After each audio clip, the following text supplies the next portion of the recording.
All right, so we have just been talking about the need for a living God, right? Uh, and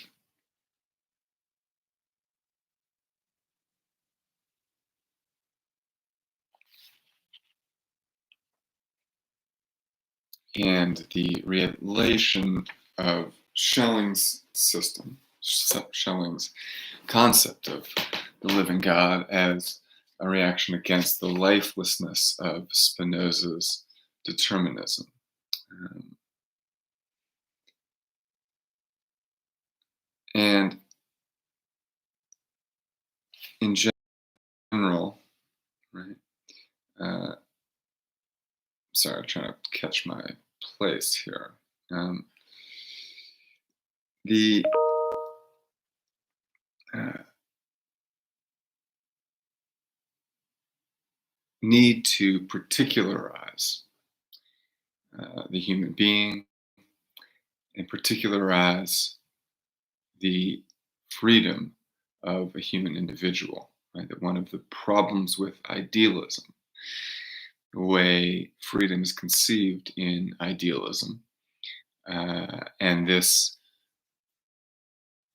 refers not just to Kant, but to uh, Spinoza, Leibniz, as well as Descartes and Plato, is that freedom is uh, generalized, right? We all have freedom. Each individual only has freedom to the extent that they participate in the freedom of God. Uh, so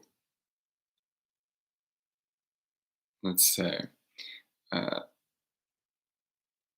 if freedom really is the positive concept of the in itself, the investigation concerning human freedom is thrown back again into the general, right? If we conceive of um, positive concept of freedom of the in itself, uh, then it is general. Freedom is not a concept in itself. Freedom is a concept that is intrinsic to a particular being. Right? And in this sense, because it's thrown back into the general, he goes on, this is page 22, mere idealism does not reach far enough. Therefore, in order to show the specific difference, that is precisely what is the distinctiveness of human freedom. Right? uh, and moreover, right, the most, he says, profound difficulties inherent in the concept of freedom will be just as little resolved through idealism. Uh, Idealism provides only the most general concept of freedom. Uh, right? I am, for Kant, free to the extent that I am able to will what is purely rational. Right? That pure rationality is universal, general, divested of anything individual or particular. So on 23, he says, uh, the real and vital concept is that freedom is the capacity for good and evil. Again, uh, any of these determinisms, Spinoza's or Leibniz's, that give us a determinant that uh, give us this formal concept of freedom, whereby my freedom is attained through my connection to God, my oneness with God. Um, right? That is not true freedom. It is not a real and vital living concept of freedom, because my freedom is transitive, right? It only comes by virtue of my connection to another being. It comes through my dependence on another being, right? If my freedom is dependent on the freedom of God, then it's not really my freedom, right? And I'm not really free because uh, my freedom is derived from my dependence on something like God, rather than freedom being uh, my essence as an independent being.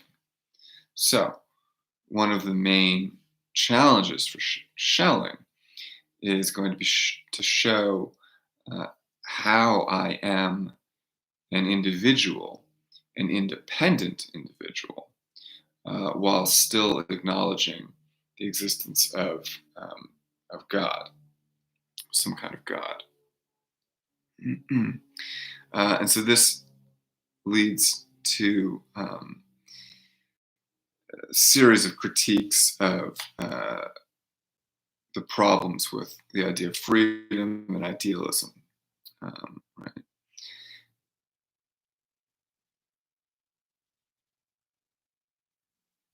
And I'll let you look through that around page 23. Um, from page 23 to 25, he critiques Spinoza and uh, also Plotinus. And I'll mention one of the critiques of Plotinus, which is um, essentially about uh, evil. Right? Because if the vital concept of freedom is the capacity for good and evil, then in order to have freedom, there must exist evil.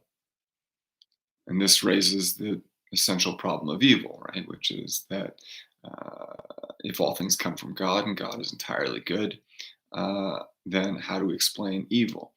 Either God is not entirely good and is the author of evil as well as good, or evil doesn't really exist and is just an illusion, as Spinoza has it, and Leibniz in a slightly different way, a modified way.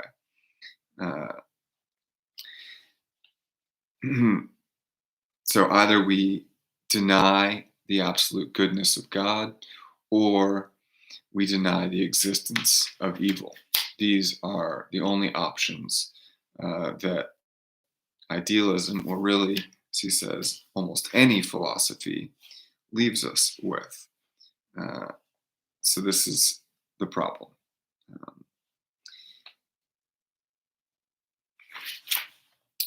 so he says,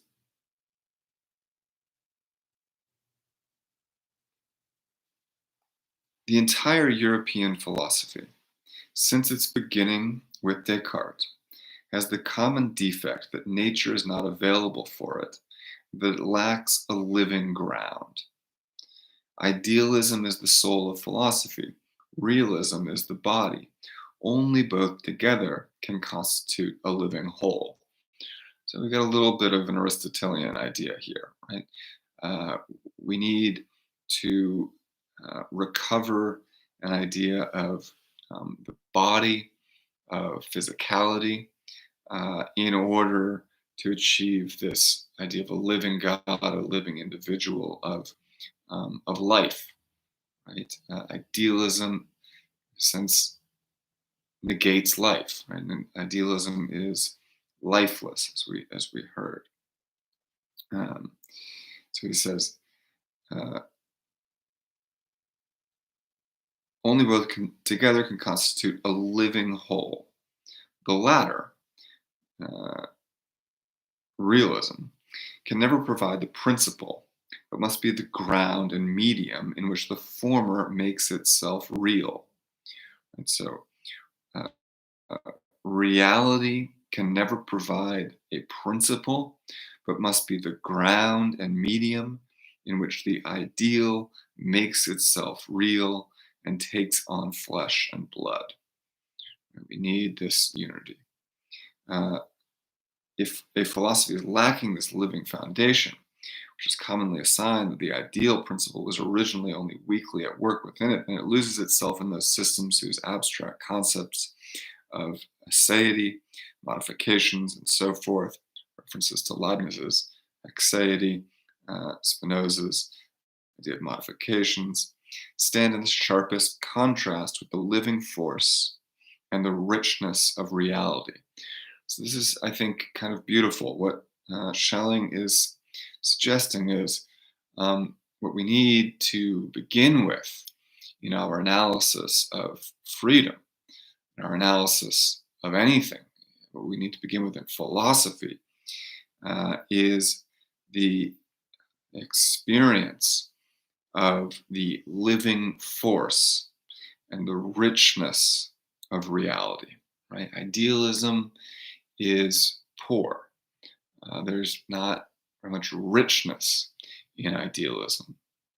And I think we might also say a strict realism, a strict materialism of the kind we see in Spinoza, where beings are reduced to mere things, ignores this living force, right? The force of life.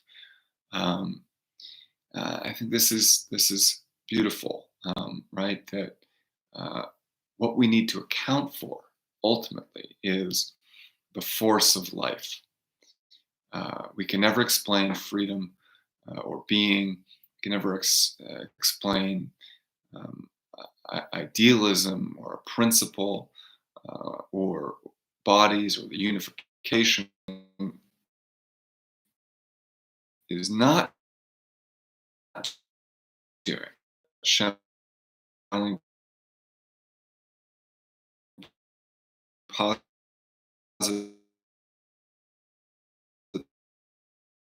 darkness. The ground is nature. God is and order. It is the word. So, where, however, the ideal principle is actually active to a great degree but cannot find a reconciling and mediating basis, it generates a bleak and wild enthusiasm that breaks out into self mutilation, or, like the priests of the Phrygian goddess, self castration, which is achieved in philosophy through the renunciation of reason and science. So, we have to hold on to some kind of idealism. We can't, because we seek this living force, exclude the ideal, the principle. Right? To do so would be a kind of self-castration.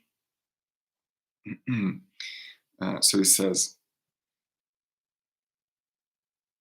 that point of view, which is fully adequate to the task to be undertaken here, can only be developed from the fundamental principles of a true philosophy of nature, right? A true philosophy of nature, philosophy of life. Right? And he says this. Well, he goes on. We do not deny, for that reason, that this correct point of view has not been present in isolated minds for a long time, but is precisely these minds that sought the living ground of nature without fear of the ever trite words of slander against real philosophy, like materialism and pantheism. And he goes on to say that this true philosophy of nature is one that must prevent a confusion of God and nature. True philosophy of nature is not one that makes nature identical to God, and a true theology is not one that makes nature identical to God. We have to keep these separate, and this is precisely what he's doing in this distinction between the ground, and God, right? And this is where things get complicated, right? I'm on page 27 here. Since nothing is prior to or outside of God, he must have the ground of his existence in himself. Okay, the ground of God is in God, and yet also independent of him. All philosophies say this, but they speak of this ground as of a mere concept without making it into something real and actual. The ground of God is not a mere concept. And remember this ground, nature, darkness, is first described by Schelling as a yearning. And this is not a mere concept, but it's something that is real and actual, worklich, meaning it has effect. It affects things. The ground has power. The ground, Schelling will say, has a will. Just as God has a will, the ground has a will also. And these two wills are independent of one another. So the ground exists in God, but is independent of him. Now, this is uh, mysterious, right? Um, uh, this ground of his existence, which God has in himself, is not God considered absolutely. That is, insofar as he exists. It is only the ground of his existence. It, the ground, is nature. In God, a being indeed separable, yet still distinct from him. Ground is nature. Nature is yearning. Nature uh, is connected to darkness and anarchy, and that has a will that is actual and real, and God is a reaction to that or a response to it, right? God brings order to that as light breaks through darkness. So we have these two wills, right? And they are independent, and yet one is in the other somehow.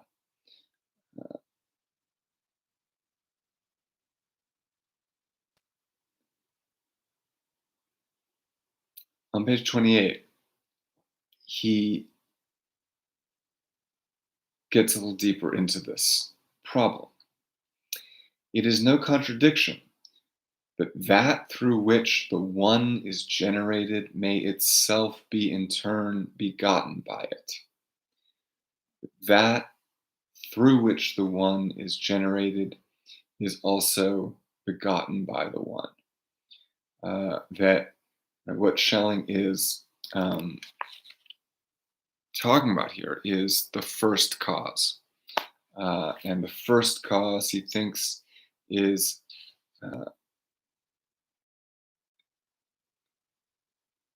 could be understood cyclically. That that through which the one generates itself is also begotten by the one. The one creates the conditions under which it may generate itself. In creating those conditions for its own self generation, it creates something that is independent of itself. That independent ground allows the one God to self create. But after that act of self creation, the ground remains independent. He says, here there is no first and last, because all things mutually presuppose each other. No thing is another thing, and yet no thing is not without another thing. God has in himself an inner ground of his existence that, in this respect, precedes him in existence, but precisely in this way, God is again the prius, what is before, of the ground, insofar as the ground, even as such, could not exist if God did not exist in actuality. Right? So, um, the first thing God creates is not his own existence, but the ground of his existence, that which makes his existence possible. And what's really fascinating here is that the implication is God is more than mere existence. That existence is not the totality of God. Um, that what exists and God's existence requires something that is uh, not quite existing in itself, but the condition for existence. Uh, Now, as an aside, I'll mention um, the distinction between existence and being, right? Uh, Being, the Greek word is the is on, toe on, uh, the being. Uh, the idea of existence is a Latin word, uh, existere, which means to stand out. Existere, to ex is out, sistere is to stand. So, in order for something to stand out, to exist, it must uh, uh, stand out against something, against a backdrop, stand on something, on a ground. In order for God to exist, there must be something that makes that existence possible. So, God, whose being is beyond and more than mere existence, uh, creates this ground in order to come into existence.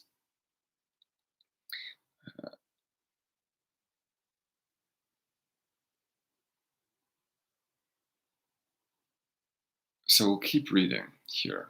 Um, he says, first, the concept of immanence is to be set aside completely insofar as thereby a dead containment of things in God is supposed to be expressed. We recognize rather that the concept of becoming is the only one appropriate to the nature of things, right? Uh, the nature of things. What is nature? Nature is becoming. Uh, and we return again to the idea of physics, which has its root in that Greek word phus, meaning to grow, right? To become, to change. Nature is that which grows and becomes. Uh, Becoming is the only appropriate concept of the nature of things, but they cannot become in God, considered in an absolute manner, since they are different from Him, right? They must become in a ground different from God. So nature is becoming, and this becoming of nature is a will that is the will of the ground, not the will of God. Uh, they must become in a ground different from God. Since, however, nothing indeed can be outside of God, this contradiction can only be resolved by things having their ground in that which in God Himself is not he himself, that is, in that which is the ground of existence. So God creates something that is not he himself, not uh, not God in and of himself, but something again independent of God, that is like God, that allows God to unfold uh, his existence, to reveal himself to himself. Uh, and this is the ground of existence. So nature is an anarchy uh, against which God uh, reveals his existence um, by bringing order, by uh, cohering the anarchy of nature into uh, the word, into um, order and ideal. If we want to bring this way of being closer to us in human terms, we can say it is the yearning the eternal one feels to give birth to itself. Okay. The yearning wants to give birth to God, that is unfathomable unity. But in this respect, there is not yet unity in the yearning itself. So the ground is without unity. But what the ground as yearning wants, what it lacks, what it yearns for, is unity. And in yearning for that unity, it provides the ground for God to come into existence, and the unfolding of God uh, through nature, in tandem with nature, is this uh, eternal yearning for God to give birth to itself. It is God revealing himself to himself. This idea, right, that God reveals himself to himself, is, I think, the essence of what Schelling means by a living God. What is life? Right? Life is uh, yourself revealing itself to yourself.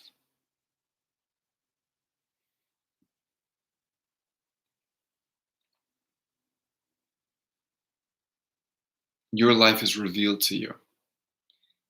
And that doesn't exclude the possibility that you are able to choose, to have freedom, and that in your choices, you reveal yourself to yourself. Uh, so, hence, this yearning, considered for itself, is also will, but will in which there is no understanding. For that reason, also not independent and complete will, since the understanding is really the will in will. So, what is nature? What is the ground? It is yearning without understanding. God is the principle, God is understanding, and the unfolding of God, the revealing of God to himself, is the process of this yearning for unity, yearning of the ground, uh, developing understanding. Uh,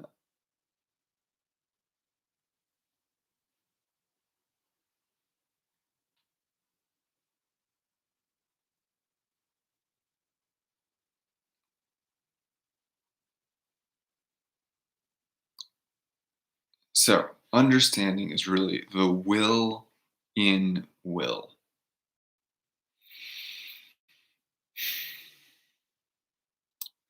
Leave that one. Nevertheless, it is a will of the understanding, namely yearning and desire for the latter.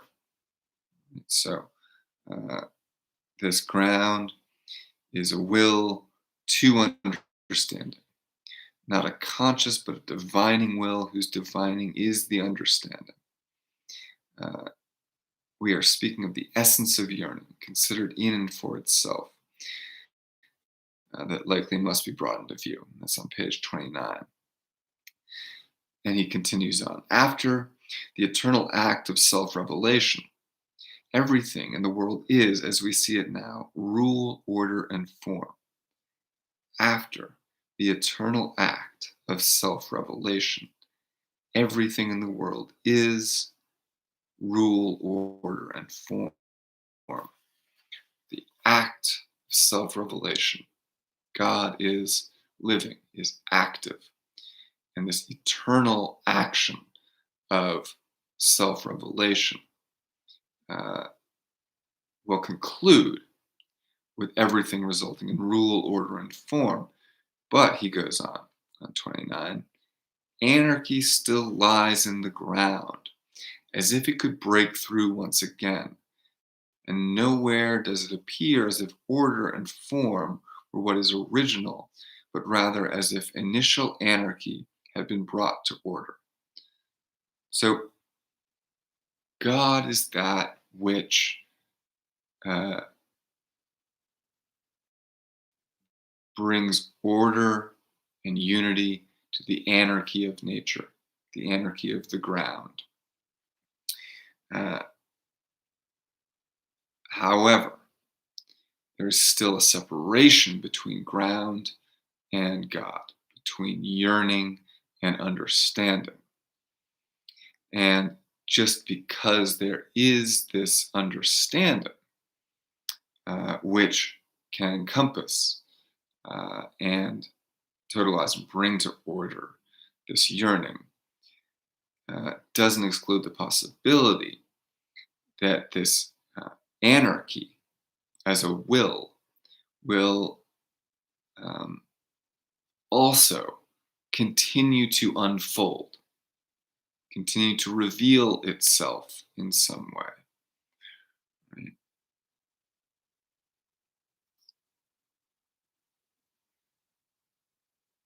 So anarchy is capable of breaking out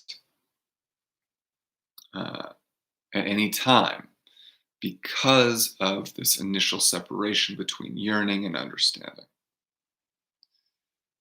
He says, quite rightly, this is the incomprehensible base of reality. Perhaps it is incomprehensible. He says it is the indivisible remainder, that which, with the greatest exertion, cannot be resolved in understanding but remains eternally in the ground. This anarchic basis cannot be resolved in the understanding, remains eternally in the ground. So God, although the understanding is going to be the ideal and the highest, understanding does not eliminate this indivisible remainder, this incomprehensible base, which is the anarchy that is willed by the ground of existence itself. And I think we should certainly think of here, Hesiod, right? Chaos is the first God. And what is chaos again? Chaos is the chasm. Chaos is the yawning gap, the a present absence. It is the separation between independent things.